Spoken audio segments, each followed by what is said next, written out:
Saudi Arabia had managed to situate itself within the Middle East to the Western allies because of its oil, for example, other Gulf states because of their resources. So Israel has managed to do that on the back of Palestinian ethnic cleansing and made itself an attractive proposition to those who want to do business in the Middle East. And obviously, intrinsically linked to, colonialism is the economic realm, which is, especially now the capitalist, the neoliberal perspective, which profit, reigns supreme over everything else.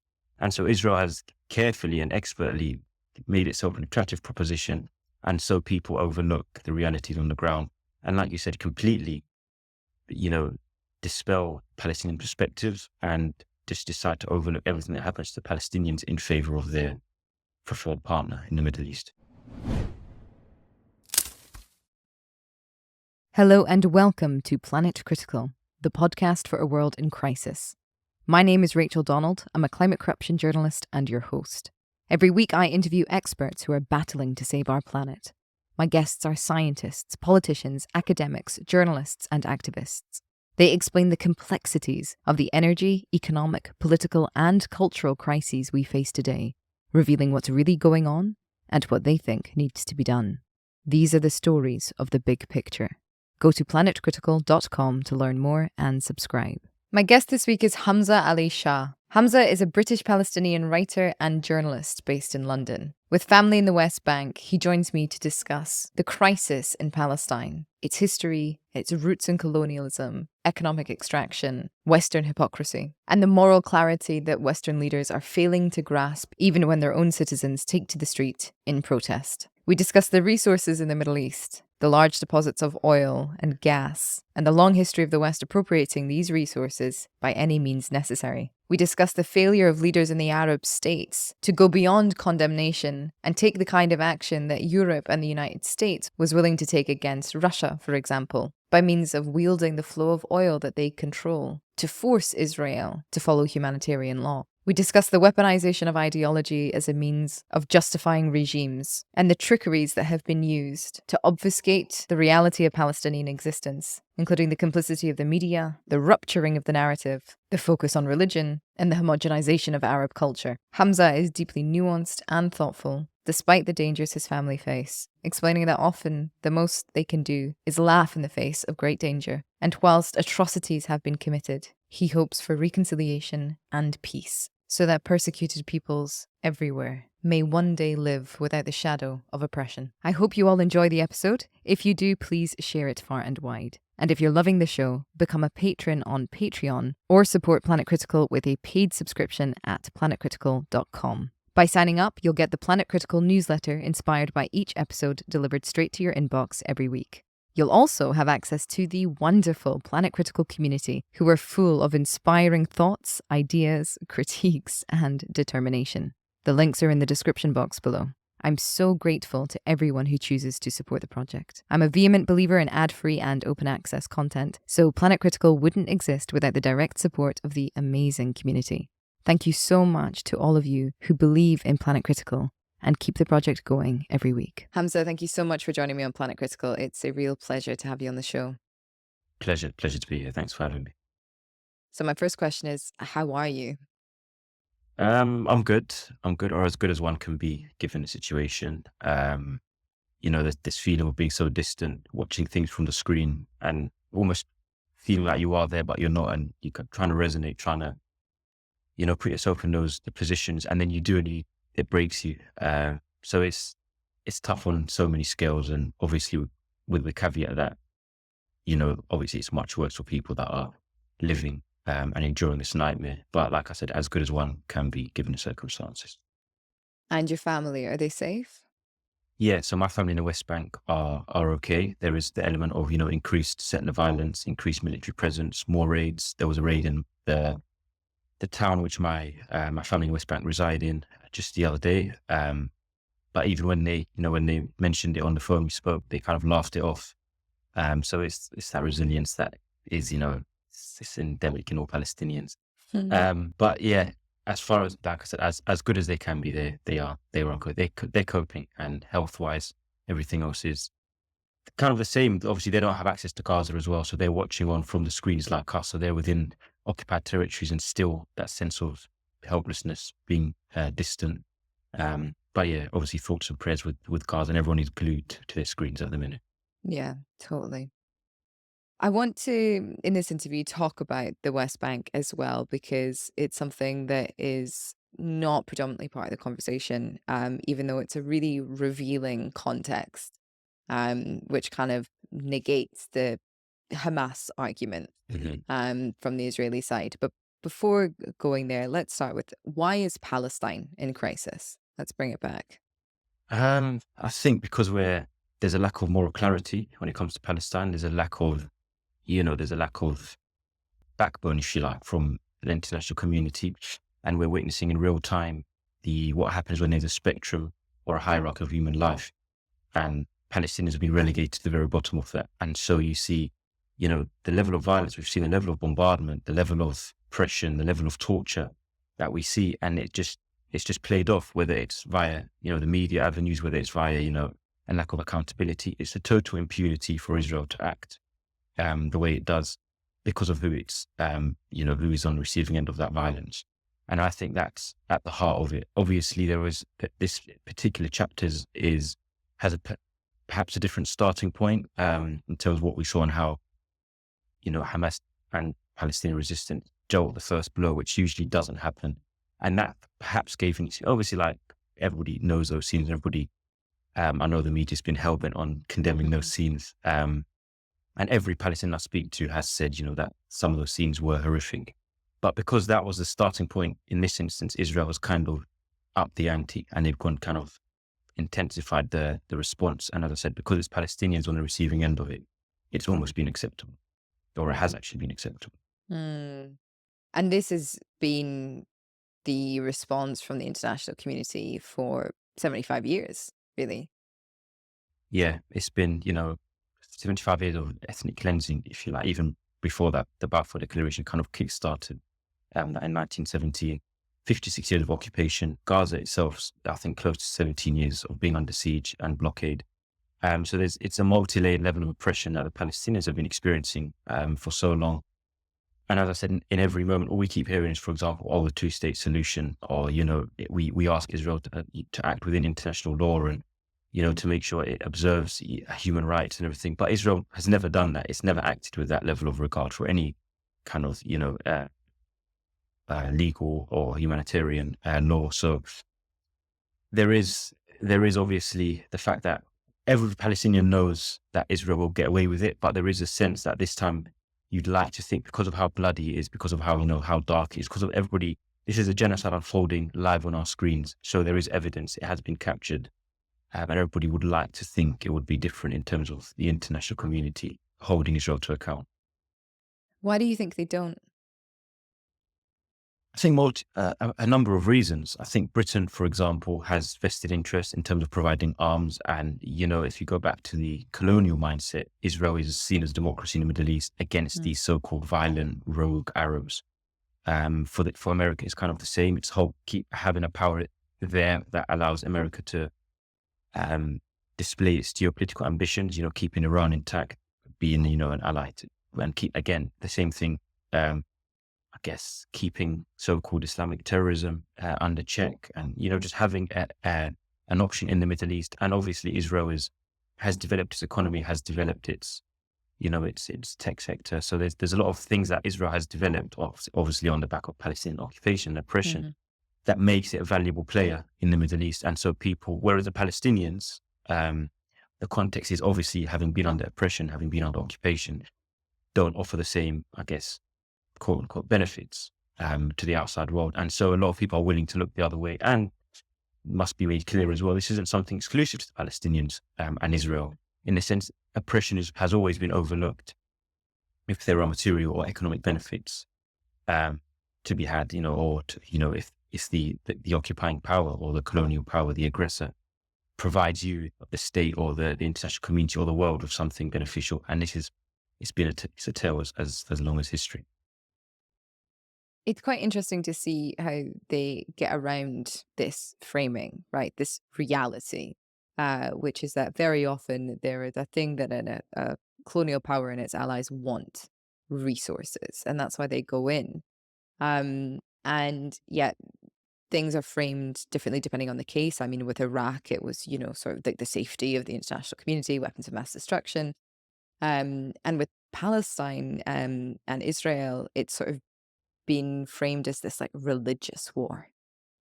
Can you speak to that? It's very deliberate.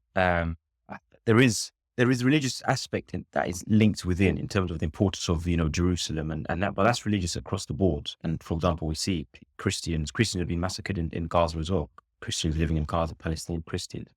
But it's very easy because by the way that the kind of the discourse has been shaped for since 9/11, if you like, and even before that slightly, is anything to do with a religious dynamic involving Islam is seen as terrorism. So the moment you invoke it as a fight against, for example, as against ISIS or ISIS-like Hamas, it shapes it in a way which is okay. We're returning back to this the civilization, if you like, the West against the rest, and this is a battle of ideas, a battle to save humanity, a battle to save morality, a battle to save the West from this, these infiltrators. And so by framing it in an Islamic way or in a religious, from a religious dimension, it almost gives them an excuse to act out the way they do. And it's, that it's enablers in international communities. But in terms of the conflict in and of itself, there's not much religious background to it. In a sense, it's a colonial power, which is, it's settler colonialism, Palestinian ethnic cleansing, oppression, occupation. And that has instructed the strategic objective of Israel for the last 75 years. And I mean, I suppose I can't expect you to answer this question. I can't expect any one person to answer this question, but and I suppose we could look to the history of colonialism to pull out an answer. Maybe we can do it together. But why wasn't Israel? Why couldn't they just share? I mean, the fact that they came in and took land that wasn't theirs, terrible, disastrous, unforgivable. We should know by now. But why is there this continued push to try and evict more and more Palestinians? Why are they seemingly adverse also to the two-state solution? It seems like they want a one-state solution and for that state to be Israel. Yeah, and this is something that I haven't hidden, especially this current Mm. iteration of the Israeli political class. I mean, Smotrich, way before he was elected the current finance minister, way before he was even entered the Knesset, I think he's got almost like a manifesto, which talks about Palestinians have to be evicted, expelled from their land. If they want to stay, they stay as second-class citizens, but under the state of Israel. Good In other words, God. they don't hide it anymore, which is perhaps the foolishness of it from a political perspective, whereas Netanyahu and Ariel Sharon and all the rest of them so expertly hid it, had this pretense that they're interested in Palestinian statehood, but the Palestinians just need to, they need to drop the arms, they need to accept the Jewish presence, etc. But there has never been any attempt to establish a Palestinian state or to entertain Palestinian liberation. And, it's been made clear from decades ago. David Ben-Gurion, he said in a letter to his son, just, a few years before he became prime minister, he said, the Arabs have to go. We just need opportune moments for it to happen. So if you go back throughout history, Golda Meir, to paraphrase, she said, the Arabs, this idea of Palestinian identity or Arab identity in Palestine doesn't exist. This is something that's been echoed to this day. I think it was Smotrich that said something similar. So this very idea that this is, the old age, the phrase they say, a land without a people for a people without a land, that's how it's always been characterized. And so this idea that they're not actually doing anything wrong because they needed a homeland, and so there was empty land and there is no Palestinian identity, there is no Arabs. Just the other day, I think a lawmaker in Israel said, why don't we just disperse the Arabs? There's so many Arab states. Why don't we take Egypt, Syria, etc.? Yeah. Because Palestinians previously lived in the time mandated Palestine and have lived on this land for so many years, for centuries. But this idea is by, completely dismissing this idea, it gives credence to the notion that, actually we're not doing anything wrong. We're just inhabiting a land that was empty and we were persecuted. And so the two worlds collide. But yeah, like you said, it's whenever the notion of sharing land is brought about, it's always from the perspective that Palestinians don't want to share. But there's never any attention paid to the fact that the Israeli political, military and security class have for long dismissed the idea and made it clear that they won't entertain a Palestinian state in any capacity or any form of Palestinian autonomy or liberation. It's amazing how easily the powers that be can rewrite history, because if you look at the propaganda campaigns that went out prior to the Balfour Declaration in sort of, the late, I believe the late 19th, early 20th century, it was, propaganda campaigns asking people to come to Palestine and come and colonize Palestine. That was the name of the Yeah. land that was being used. And so to question even the identity of a Palestinian identity, the validity of a Palestinian identity, it's just to rewrite history. Yeah, exactly. And like I said, it serves a purpose in the sense, by completely changing the facts on the ground or obscuring the reality on the ground, it gives you an excuse to carry out your strategic objective.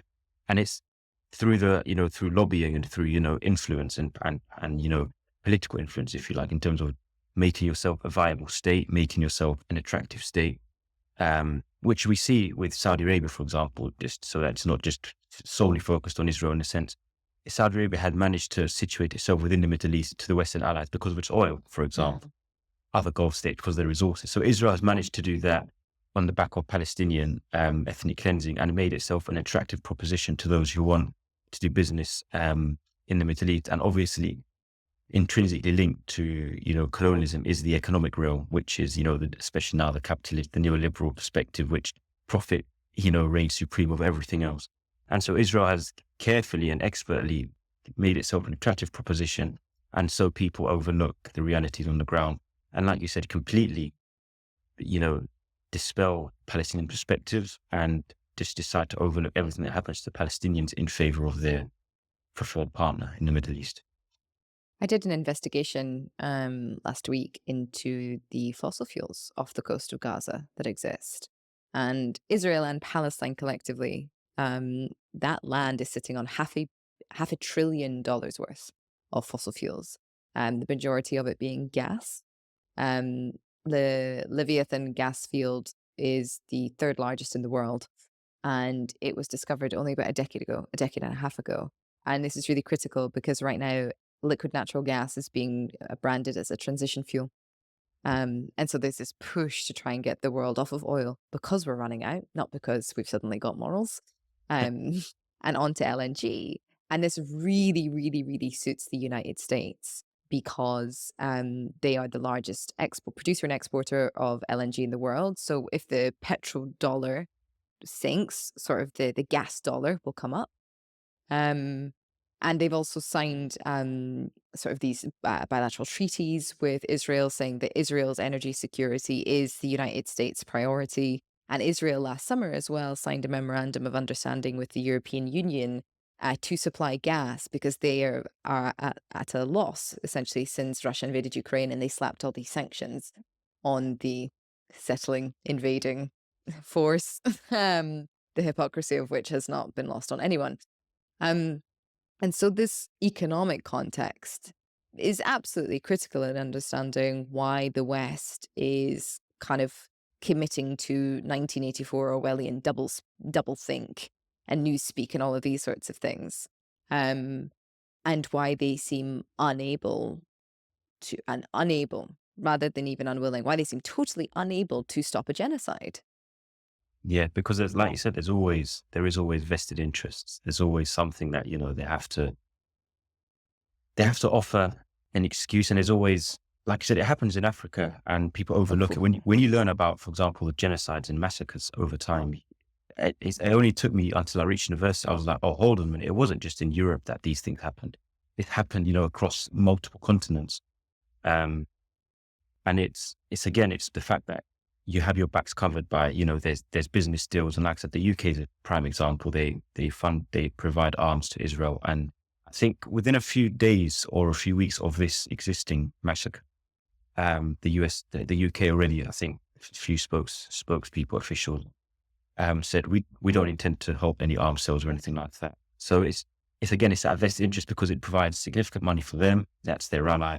This is so-called, and then that's why that's a starting point. And then what follows is the robotic renditions. Israel has a right to defend itself. They block the International Criminal Court's attempts. They block the International Court of Justice his attempts. They try to nullify protests, any form of solidarity. Mm-hmm. They demonize the Palestinian movement. And at the heart of it, like we said, there's multi-layered incentives, whether it's military, whether it's political, whether it's economic. But at the heart of it comes down to greed, a lack of morals, and just, moral bankruptcy, really. Totally. I think there's also the added layer of complexity of you create a world that is high in its energy demands, then you need to fuel it in order to Yeah. avoid collapse or decay, especially if you're committed to growth rather than understanding that it might be time for just another sort of um, version of society. Um, and the oil lens on this is so interesting. So I've kind of gotten a bit obsessed over the past few weeks, I think, because it's so people just keep saying it's so complicated. And it's like, I just don't think it is. It's just it cannot be that complicated. That level of injustice cannot be that complicated. Otherwise, we might as well give up on calling ourselves the human race and any sort of sense of humanity. And so I went away and dug up some stuff about, Iraq, and looked at like some CIA memorandums from the 70s and all this kind of stuff. And essentially the whole push in the 20th century, sort of mid 20th century, what from the West was this panic of like, the Arabs are sitting on all the Yeah. oil. Shit, what are we going to do about it? We need to break it up because they won't allow private companies to come in. Saddam Hussein nationalized Iraq's oil in 1972, So it's so interesting as well to see this as a kind of like power conflict between the true real powers in terms of resources, the global south, it's the Middle East, it's everyone else. But this soft power that the West has created by being behind the creation of the United Nations and the World Bank and the financial services and all of these kinds of things, that's what allows them to break apart these other power centers and invade, also military as well. Um, but they are, it seems, running out of ways to do that, perhaps. And when they are running out, that's when language comes into it. Like you said, when you say it's complex, or when you say, this is, we're trying our best, and this is Israel has a right to defend itself, or calling it a conflict, calling it a clash. It Yeah. just makes it seem like, there's just two irreconcilable narratives. What can we do? And like you mentioned, it's interesting because I remember reading something not too long ago, and it said if Iran opened up its markets tomorrow, do you think there would be this threat about the Iranian takeover of the Middle East? And that's not to sugarcoat or to whitewash anything that multiple countries in the Middle East, they all have their flaws. Of course they do, just like every other country in the world. But this idea that, Saudi Arabia are perfect and Iran is, this world doesn't exist in which, if you really want to focus on human rights abuses, then we can have a long conversation about Middle Eastern allies of the US and the UK and the world in the region. But ultimately, as I said, it's access to resources, it's access to, and it works obviously both sides, because you provide the resources to the Western world, and you become an ally and you become a player in the game, because that's all it is at the end of the day. It's a game to them. Totally. And as I said, if Iran tomorrow opened up its markets, you'd have them invited. The leaders of the Iranian world would be invited here. The carpet would be rolled out for them. They'd meet the king, and The king would say salam. exactly, Come on in. exactly. As I'm not sure I know it was scheduled after it took place. The visit of the Crown Prince of Saudi Arabia was meant to visit the UK, but it's the exact same thing. That's a direct parallel. One is, greeted with open arms because of the access that's been granted. The other is demonized, etc., etc. And as I said, there's no consistency. There's no moral consistency. It's all about, political, military, economic. And as I said, the people at the bottom that always suffer are the ordinary people, the ordinary citizens, who just simply, they get caught up in it, irrespective of what happens. It could be sanctions, it could be wars, whatever it is. Actually, ordinary citizens always pay the fatal price. Absolutely. It's interesting to look at like to take a leftist lens on this as well and think, okay, so what nationalizing one's industries and keeping one's resources for one's own people essentially does means you don't get so entangled in the complexity of globalization, which means you can still take a political stand or you can still take a moral stand. Whereas like in a globalized capitalist world order in which everybody is dependent on one another and supply chains are so complex, it's very, very difficult. I mean, I was looking into the oil crisis after the Yom Kippur War, which was essentially um, the Organization of Arab Petroleum Producing Countries, did an oil embargo against Israel and all of its allies. So that included the United Kingdom, the United States, Japan, Canada, etc. And it caused a massive shortage of fuel in the world.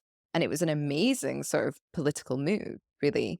But you can't do that today because Saudi Arabia has since allied itself with Western countries. And so it would cause more of a split than anything else Yeah. in the Middle East. And despite the fact that that was what the Iran called for, I think in the first week after Israel thrashed back at the Palestinians and Palestinian civilians, he was calling for an oil embargo. And it's interesting because sometimes everyone, there's people suggest it's actually very simplistic, and others say, no, don't be so reductive and everything. But I saw something on Twitter which said, if you look at the Middle East and the resources surrounding Palestine, so in Saudi Arabia, in the Gulf, Egypt, all the rest of it, and they said, don't forget how the vast resources and how much of this gets exported to the outside world and effectively allows the planet to run. And yet we couldn't get a bottle of water into Gaza. And a lot of people jumped on that and said, oh, don't be so reductive. It's more complex than that. But it's not really. It's not complex. I mean, I've been arguing, perhaps simplistically, that why don't one of these oil states or states with vast resources just say, we're going to completely slash or reduce our production until Israel either withdraws or at least observes international, or even if you want, for the sake of their interest, if we're going to go right down to the very bottom and the bare minimum of what they could do until at least a ceasefire is called. And so, there is ways in which you can use your political influence, ways in which you can use the economic power that you so crave and that you have. And it beggars belief, because I hear so often that, but they send money over and they allow, they help the rebuilding of mosques and hospitals and schools, which is of course appreciated. But this is also, there is a political dimension to this. And it's not just about incentives for improving the economic standard of living for Palestinians. That's fine, but that doesn't allow the settler colonial structures to unravel or to unpack them. So, as I said, they can wield the influence that they have, the economic influence, and that quote did resonate with me, because to this day, I think just over 500 trucks of aid and convoys have been allowed into Gaza in about a month and a half, or a month and a bit, sorry. But that was how much was allowed or was needed per day before the siege. So when you think of that and you think of who the neighbors are, who are the surrounding countries, what is their influence on the US and the UK? They have some might, they have some influence. And again, it goes back to, it's a decision that they've taken. So with the murder of Palestinians they're effectively, if not directly, they're indirectly complicit in the mass murder simply because of their inaction. Yep. I mean, one thing that Egypt could do would be to block off the Suez Canal. Be like, you gotta go around the Horn of Africa, bitches. Here's that for your supply chain. It's this kind of economic warfare that Europe and the United States is really happy to play against Russia and against China. And I think now looking at, as you're saying, these neighboring Arab states who vocally are allied and vocally, calling out Israel and vocally calling for an end, and some of them are even, chatting up Hezbollah and, getting seemingly ready to attack. But the real guns nowadays are not in military, unless you bring out the nukes, but in economic warfare, and they're not doing any of that. And I think that there's an element of what's starting to happen now in the West is people noticing that and saying, well, hang on, why aren't these Arab states also doing more for their neighbors? Then it all gets a bit racist as well, because the homogenization of Arab states. Yeah. Yes. And the thing is, in Arabic, there's obviously a lot of the clips that do come out, they are transcribed and everything, but in pretty much every single clip I've seen of Palestinians in Gaza, they are in the most unambiguous terms, calling for the destruction of Arabs. Not in that sense, but the direct translation is as in shame on you. In a sense, how are you allowing this to happen? And it's such a common sentiment. And often... Sorry, these clips are coming out of Gaza and are directed at who? It's the Arab states. Right. So the Arab leaders. So they say, in Arabic, it would be, in other words, shame on you. How have you allowed this to happen? I saw a clip yesterday where the person said, I've just buried my brother. What are you doing in Saudi Arabia or in the UAE, etc.? And as you said, if all you have to do is look at the language, I think within a few weeks of this unfolding, the UAE issued a statement saying they're not going to put this normalization, they're not going to put a stop to it. They're going to continue with their deal with Israel. And then Saudi followed it up, I think, some days later saying, obviously the situation is tragic. We do still intend to normalize ties with Israel, because of the benefits, etc. And that in a nutshell is why one dimension in particular is that explains why the Palestinian situation is as tragic as it is, because I've been saying for so long, and I accept I'm a bit of a cynic, but I've been saying for so long the Palestinians don't have any legitimate or robust international allies. At the state level, certainly not. At the grassroots level, it is, it's limitless. The solidarity has been so refreshing. It's been so heartwarming. And I don't subscribe to the idea that doesn't matter. A lot of people say, oh, but what does protesting do? And of course, it can change a lot. And that we've seen within one of the Fridays, the Friday that they took the first time they took out telecommunications, and it was in pitch black. They were bombarded. Like 2 weeks ago. Yeah. Kind of in Jordan, they went out to protest, in Turkey, all around the world, and then subsequently statements followed from the respective governments. So it can work, and that's obviously just one particular example.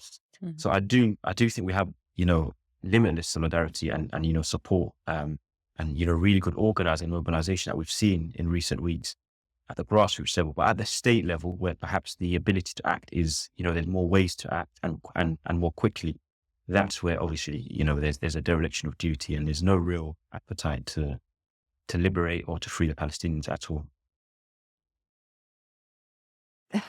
I hope that this is all right, but I'm going to make a sort of comparison between the Palestinians and between civilians everywhere. Because no, in Europe, we are not facing a genocide, but what has become increasingly clear, I think, especially with this, has been that our states are not interested in what we need, in what we think, in what we want, in what democracy should like. They're actually not that interested in democracy anymore. And perhaps democracy was always an illusion. And so, I mean, the chant in France, in Paris, when they go out, it's "Nous sommes tous les Palestiniens." We are all Palestinian. We are all Palestinian. And there is such an echo of truth in that I find heartwarming and terrifying at the same time. And people were really quick to point out, in a resource scarce world, like, this is what powerful states are going to do to any people. Yeah. To their own people eventually. Yeah, in Germany, obviously protests are banned as far as I know. In France, it's the same, but they still, people still take to the streets. Here, they try to demonize them. They try to, they went to the playbook that we all, we've become so accustomed to, this crackdown on liberties, crackdown on, the ability to mobilize, to speak. But it's not working, because, like I said, on Saturday, again, people march. They expect, or they want about 1 million people to march. And again, it's, when you look at the poll, 76% in the UK want a ceasefire. Neither of the main parties are advocating for that. Yeah. I mean, from early on, there was clear opposition to what we did see, the tragic scenes. Again, nothing forthcoming from neither the Labour Party nor the Conservative Party. To this day, there was Wes Streeting was on Newsnight, and he was asked if Israel is breaking humanitarian law, is breaking, international law. The clip was 2.5 minutes, and I thought, surely at some point he's going to give something substantial. Nothing. Good God. So there's across the board, and this is, the next government will probably be a Labour one, and that's supposed to be, this progressive party, left-wing party, internationalist party, stands for human rights, stands against aggressors, which they did when it was Russia. And I think that's a point that does need to be made clear. The party that opposes BDS, the party that is, on the same page when it comes to criminalizing BDS and outlawing BDS, Keir Starmer called for tougher sanctions on Russia, when Boris Johnson called for the tougher set of sanctions ever imposed, or something along those lines. So there is a clear hierarchy. There is a double standard, and as I said, they're so far. They're not in touch with the public. The public opinion across Europe, across Latin America, across the Middle East, is that, they want Palestinians to be free, to be liberated. But the governments and respective, leaders are simply not interested, and they don't care that they're not interested. And I think that's the crucial point. Yeah. And I made the point to somebody a few days ago. I said, as much as there is hope, I also do remember 2003, Iraq, and the public opinion and the kind of the significant, everybody was on the same wavelength in opposition to the Iraq war. Tony Blair is still advising the Labour Party. He's still on Sky News, BBC. So when people talk about, the consequences, I hope there are consequences for all of these people. But it would be out of the ordinary if in 10, 15 years' time, Netanyahu is still making visits as a former Israeli prime minister, and Keir Starmer is, and Rishi Sunak and Suella Braverman are still these people that in this era, it ultimately didn't matter what their stance was because their lives are perhaps even more lucrative as a result of what, what they allowed to happen. I mean, look at Liz Truss going around and giving people economic advice. I don't even have words for it. Like, it's like we live in a mirror world where like politics only responds to politics rather than reality. So Yeah. because Bojo says one thing, Starmer says another. Because Sunak says something, Labour says something else. And I think to me, what's so curious about watching this unfold, and we use this word like our political leaders, they're not leaders. They're not leading us in anything. They're not taking any difficult decisions, making any of their own analysis. And they're certainly not forging forward with a vision. They're just perpetuating the same status quo that got them into power. And I just cannot understand how morally bankrupt you have to be to purely desire power for the reason of enriching one's own pockets, Yeah. or the own class's pockets, rather than actually doing something. And it's fascinating to me that that's kind of where we seem to have gotten globally, with like the odd exception, like the Spanish health minister, Lula in Brazil, although he's now being criticized for not taking a hard enough stance. There are these like people, but generally we've created truly a political class. And we've kind of internalized and accepted, actually, you have to take in consideration the political arithmetic or, the political calculations. But actually, Bollocks. I mean, just why can't I said this the other week, why can't people just look at what's happening in front of them and offer an opinion? Because everybody has an instinctive opinion. So the moment you saw the scenes, or that moment you're seeing the scenes in Gaza, everybody has an opinion. Whether they express that opinion, whatever they write, whatever they tweet, that's different. But they have an instinct, and they know what that thought is in their head and everything. And why can't that be the line that you take when you see children's heads being blown off, when you see hospitals being flattened, when you see schools being flattened? I think 90 plus UN workers have been killed. I think close to 40 journalists now as well. Like that, in every sense of the word, that is it's ethnic cleansing, it's mass murder, whatever the word you want to use, it fits the bill. But then I read an article in the Times which said, actually Keir Starmer's made the calculation: if he loses the Muslim vote or the vote of those sympathetic to the Palestinian cause, he'll then seduce the so-called small c conservatives and conservative voters, or former conservative voters. And it's like, why is everything a political calculation? Like, people's lives are being taken in the most brutal way. And your first thought is, okay, but how can I make sure that in 2024, when people go to the ballot box, they remember what I did and how? I mean, it's utter nonsense. And that's why so I go back to the very first point I made, which is a lack of moral clarity. There's no one has a backbone anymore. No one's honest enough. Everyone is just operating. There is a human hierarchy, and there's also an interest. Okay, how important are these humans to my foreign policy or to what I want to do? And then you then operate according to that. Oh, okay, are these fairly important? Yeah. Okay, now let me take a certain line.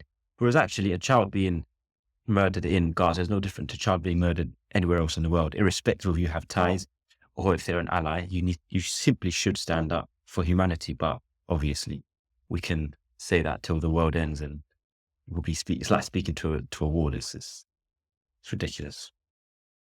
But only amongst the few, right? Amongst the many, it's very easy to speak to our collective humanity. It's very easy to do the right thing, very easy to say the right thing. I mean, people are losing their jobs over this, and happily so, quite frankly, willing to take a stand. But I think I really like this term moral clarity, but I think something that maybe we should try and get into, which is where people tend to trip up and get rightfully confused, is like, but what do we do about the Hamas thing? Because they are identified as a terrorist group.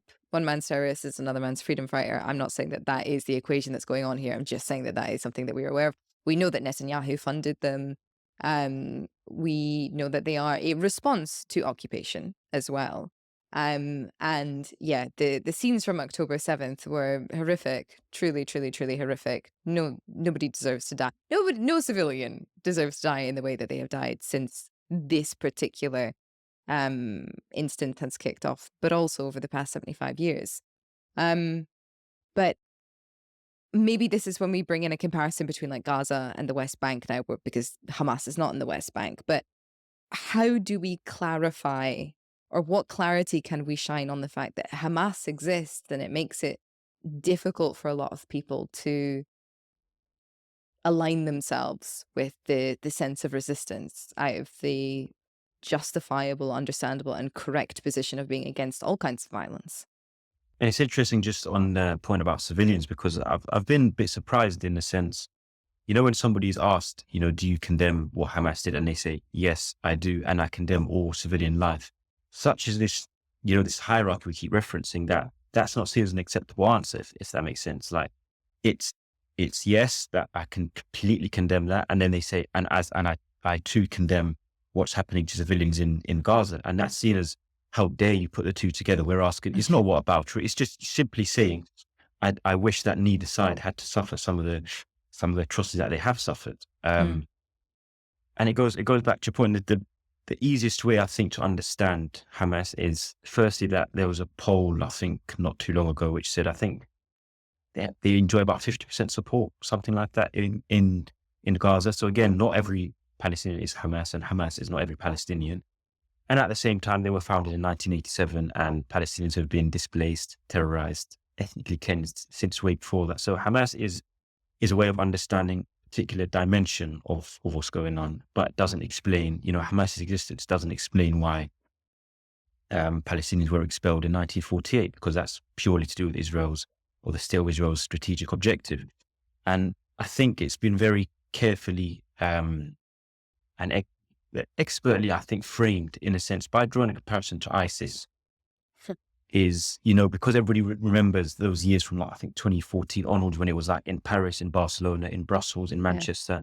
When you equate and Hamas to that, everybody has such vivid memories of, the sheer inhumanity. And the Palestinian head of the Palestinian mission to the UK, he said it on, I think it was Piers Morgan's show. There is no comparison in terms of the strategic objective of Hamas and ISIS. ISIS were all about pure destruction. Hamas, if we might, and some of us do disagree with perhaps their strategy or the way that they do it, but is ultimately they're only concerned with the Palestinian cause.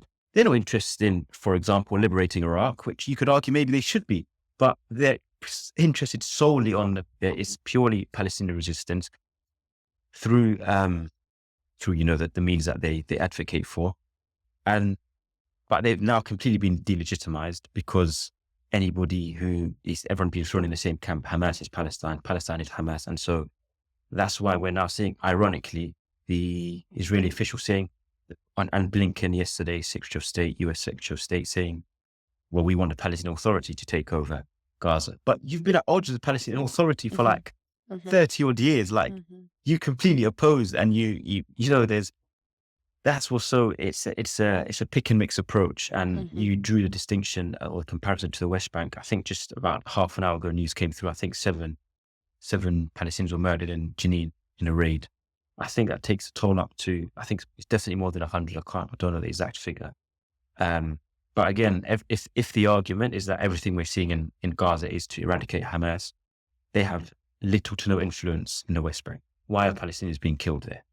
And if somebody needs to be asked that question live on air, whether it's the Israeli ambassador, whether it's the Israeli spokesperson, whether it's the IDF spokesperson, somebody needs to be asked, since this is all about Hamas, or so you claim, why is the Palestinian Authority run West Bank why are Palestinians in that region being murdered as well? Well, what are these raids? Because we spoke about military presence and settler violence. Maybe we should explain that as well. Settler violence is, Israelis coming in and sort of being given the homes, right, of Palestinian people, ejecting Palestinian villages, and also, committing physical violence against the Palestinian civilians, right?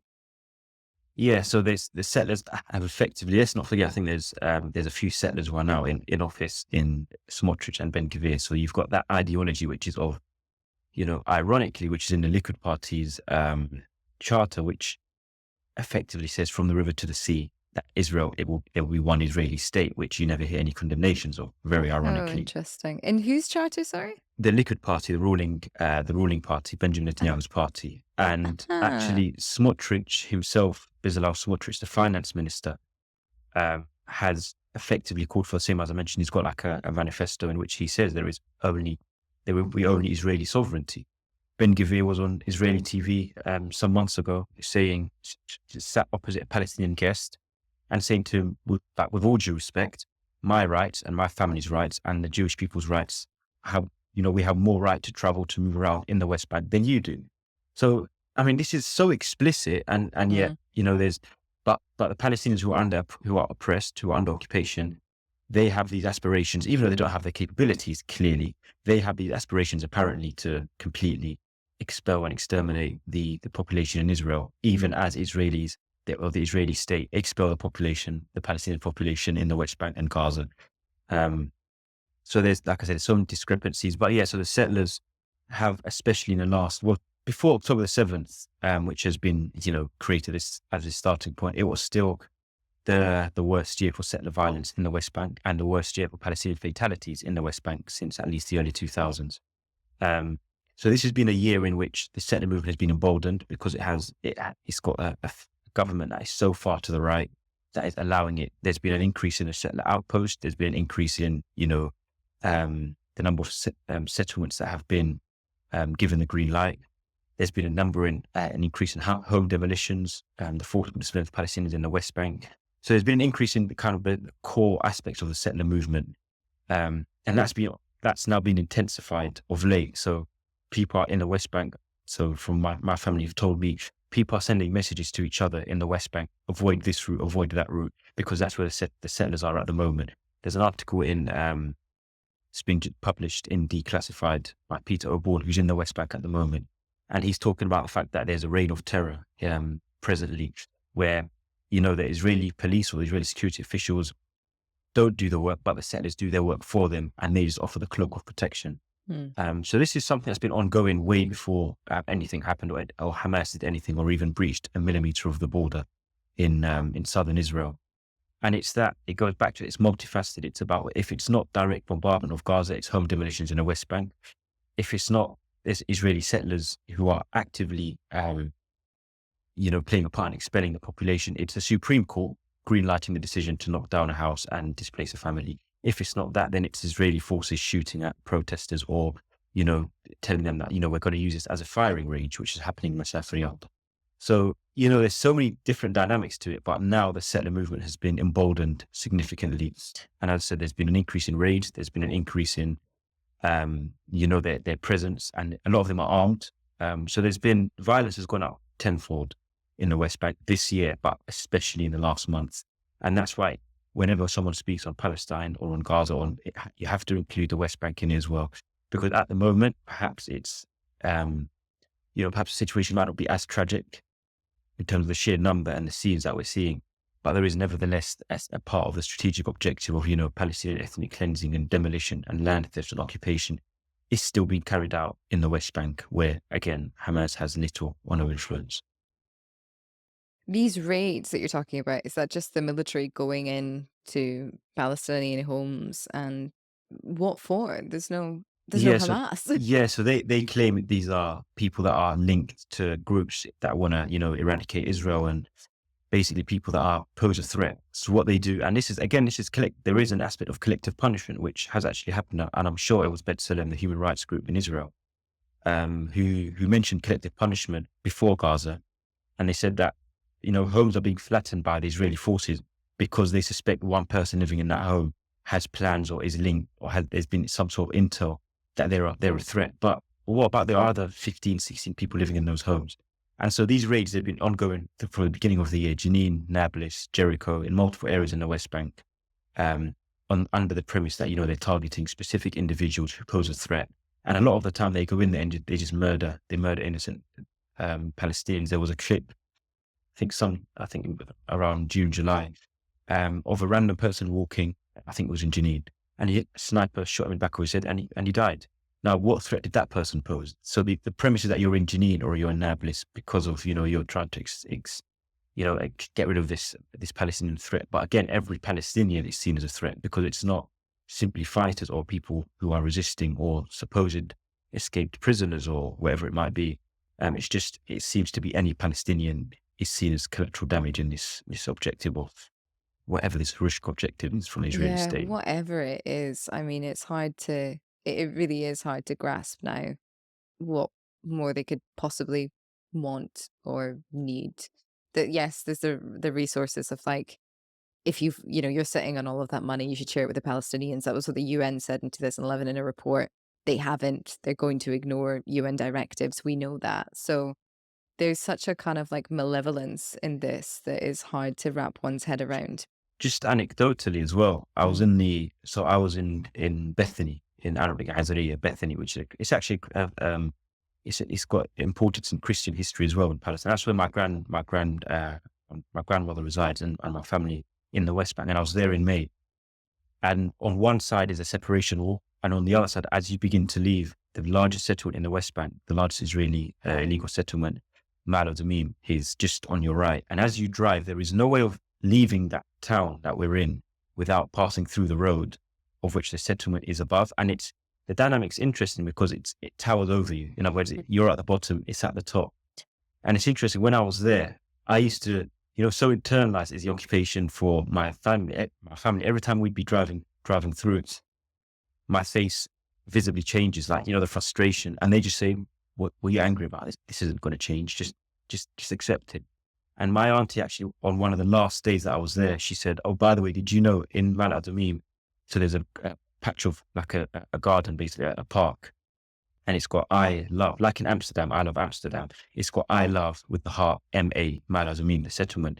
And she goes, oh, if you want, we can go and visit that. They've now allowed Palestinians to visit the park. And she kind of made it as a joke, but I remember thinking, like, isn't that mental? First you steal the land, then you expel the residents, and then you grant them the permission to visit that land when you decide to do so. And I remember thinking that it's mental. And to my family members, it is something I can laugh about because, so internalized. I mean, if you're going to get angry at every checkpoint that you cross, you'll live a very angry life. And unfortunately, I remember my uncle made a joke to me. So as where he goes to work is just off the area of the checkpoint, enters Jerusalem.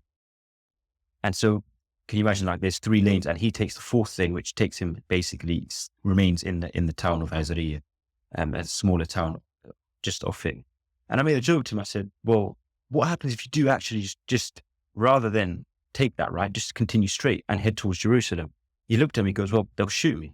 And he laughed. He just laughed it off. And it is something very real. Wow. That concern that because we also have number plates. So if the Jerusalem number plates are yellow and the ones in our town are white.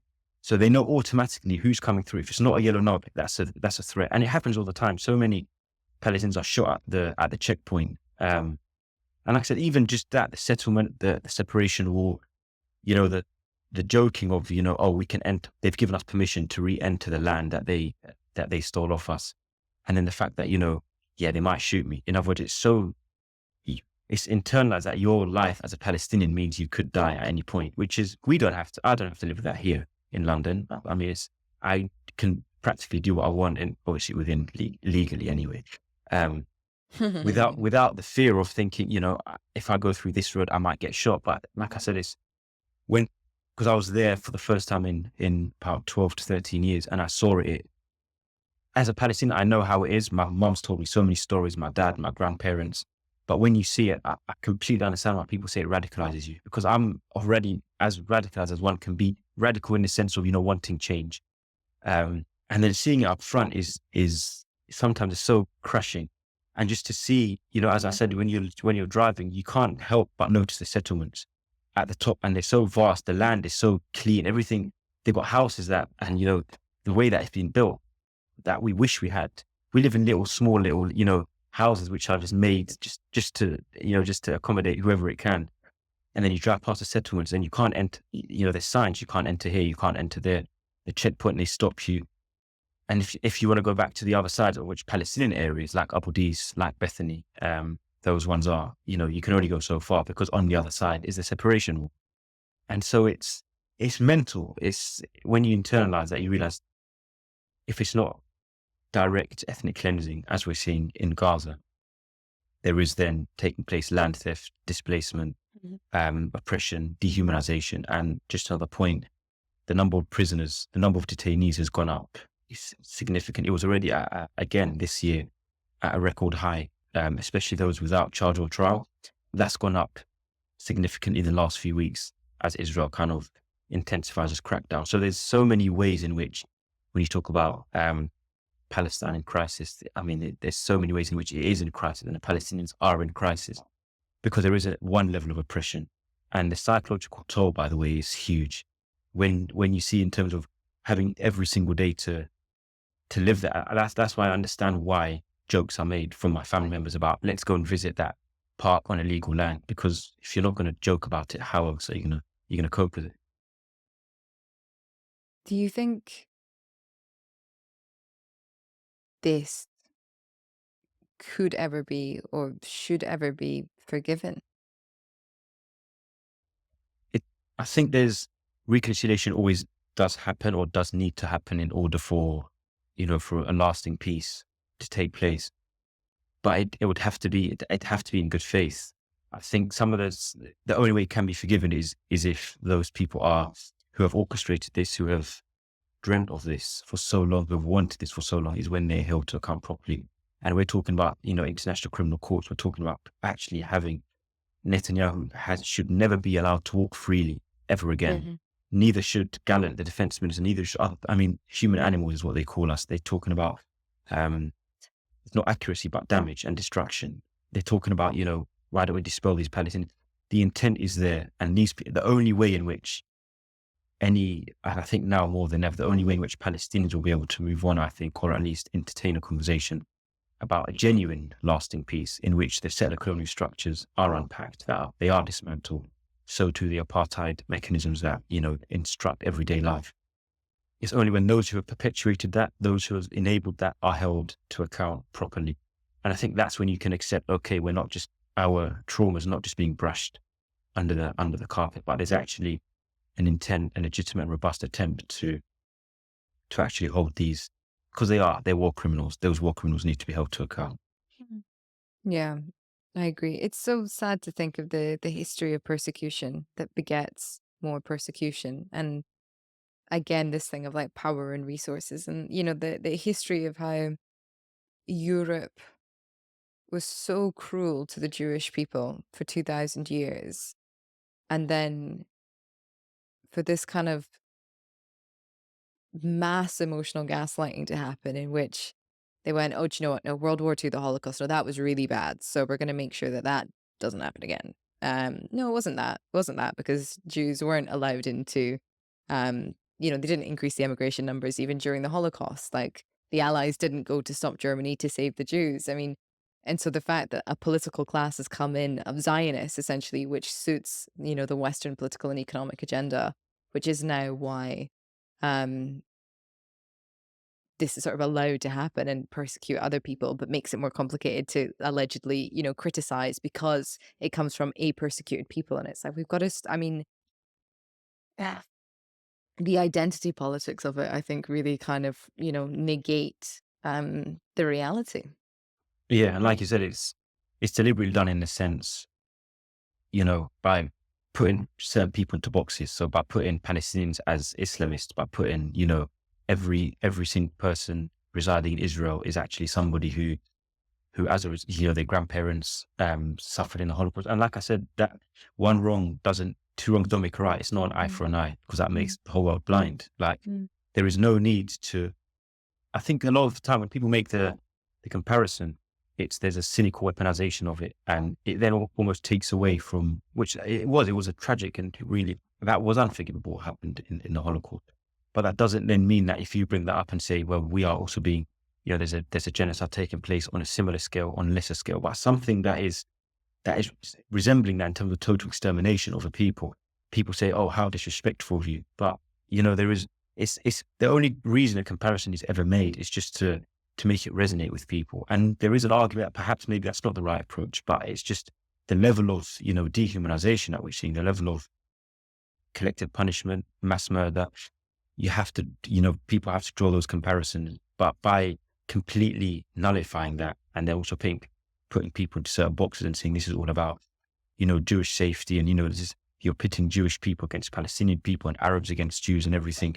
It just makes it. Then it does make it complex for them, so that they can use the language that this is complicated. It's a religious clash. It's a religious, narrative, one side against the other. Because the moment you make it religious, everybody knows with religion there's a bit of not a stubbornness, but everybody's quite, firm in their religious beliefs. So it makes it like, well, you know how religious people are. You can't pit this one against that one, and they're never going to speak to each other. So there's a lot of deliberate and very cynical manipulating of the narrative, which, like you said, it conveniently makes any sort of peace or justice or tangible change unrealistic and undesirable, effectively. Yeah, ideology gets weaponized to humanize regimes. Yeah. Whereas ideology is meant to reside in communities. And the fact that Judaism has been conflated with Zionism, not just conflated, deliberately so, and that has been pushed in order to make it difficult to critique a settler colonial regime.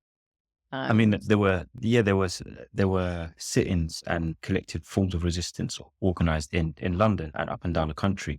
And a lot of the work was done by very diligent Jewish organized groups, particularly NATMO, Jewish, British Jews Against the Occupation, and multiple Jewish activists.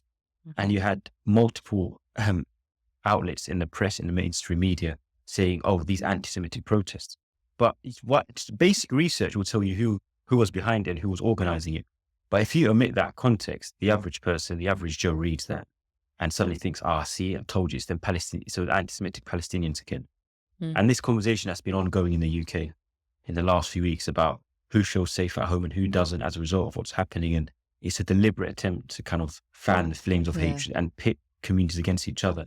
Because if the Jewish community and the Arab community, who are actually allies, if they're up against each other, then it makes the collective fight against true oppression much harder, because then they're fighting each other. And it's a tactic we've seen for so long, which unfortunately shows no signs of waning anytime soon. It's the culture wars on steroids and with arms, essentially. And it's the age-old divide and conquer tactic. Like, we are all allied against colonialism, or we all should be. Because there's very few people that actually benefit from it. And if you're kidding, it's like in the same way that people like defend capitalism because they think they're capitalists. Like, no, sweetie, you're not a capitalist. You know what I mean? Like, it's not for you. You watched one Andrew Tate video and suddenly, you want to become a billionaire and you think it actually, and then, actually, it's, because I worked hard and I want to work hard, I want to get this. No, you need to exploit someone in order to get that level of wealth. And if you have to do that, that's fine. But your hourly paid job, congratulations, amazing. But that doesn't make you a capitalist or ever, there's people are ill-informed. People are, again, it goes back down to just, we can have a whole other conversation about it, about the media and the role in, maintaining that hegemony, if you like, and that idea, the dominant narrative. And again, we've seen on economic affairs, on, culture wars, conflicts, whatever it might be, the media just has a role in, keeping everyone divided, keeping everyone on the same page, in a sense. The same page is the dominant narrative, and this time it's been no different. Yes, they are very uncritical. The massive journalists kind of running the campaigns, and definitively complicit.